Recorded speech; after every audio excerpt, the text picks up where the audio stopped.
कि हमने 4 broadband station 120 station लगाए जो हमारे पास नहीं थे। तो ये ब्रॉडबैंड स्टेशन हमारे लिए बहुत ही बेनिफिशियल हैं regarding analysis of earthquake and tsunami, यानी अर्ली वार्निंग देने के लिए। दूसरी बात कि हमें एनालाइजिंग सॉफ्टवेयर दिया गया जो बहुत ही अपग्रेडेड है, जिसमें सॉफ्टवेयर्स जो है वो इंटेंसिटी, शेक मैप और बहुत सारी ऐसी चीज़ें जो है वो प्रोवाइड करता है बाय ईमेल। आपको टाइम नहीं लगता और हमारा time of early warning analysis जो है वो रिड्यूस हो गया है एज़ फॉर टाइमलाइन। हमारा एरिया समुंदर के नज़दीक है, तो यहाँ पर ज़्यादा खतरात है सुनामी और ज़लज़ले के।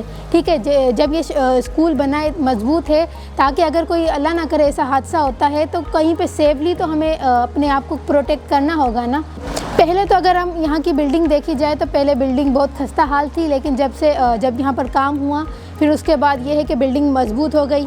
ठीक है, मजबूत हो गई तो इससे ये है कि बच्चे आराम से आ जा सकते हैं विदाउट एनी खतरे के, डेंजर के। एक ट्रेनिंग करवाई गई थी 2 दिन का, उसमें जो सिर्फ सुनामी के हवाले से नहीं था, उसमें ज़िलज़िले के हवाले से भी था, अर्थक्वेक के हवाले से भी वो ट्रेनिंग थी। यही चीज़ बच्चों को हमने यहाँ आकर सिखाई थी।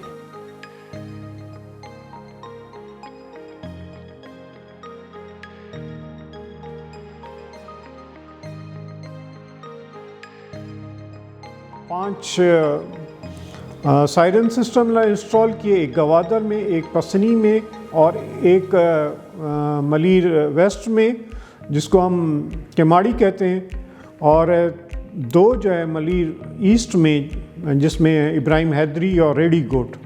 जब तूफ़ान आता है तो यहाँ पे अलार्म है, उसमें से आवाज़ आएगी तो हम बच्चों और बड़ों को कहीं महफूज जगह पे जाना है।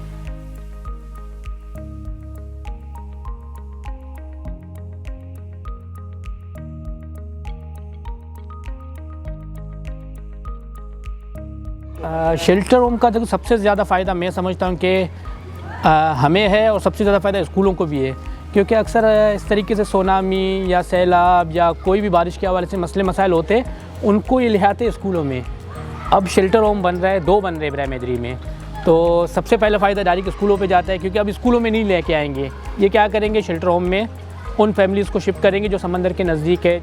हम जापान हुकूमत से शुक्रिया अदा करते हैं उनका, जितना शुक्रिया अदा करें कम है, लेकिन वो हमारे लिए बहुत अच्छी से एक चीज़ बना रहा है। हम जैसे तूफ़ान आ गया, जो मसला होगा तो हम उसके अंदर रह सकते हैं, ये हम शुक्रिया अदा करते हैं जापान हुकूमत का। इसके फ़ायदे ये कि वहाँ पे किचन है, वाशरूम है और लाइटें लगे हुए हैं, लेडीज़ का अलग सिस्टम बनाया हुआ है, जेंट्सों का अलग सिस्टम बनाया है। जैसे किसी के गरीब के पास अगर तूफ़ान हो तो घर नहीं है, ये साया बन सकता है।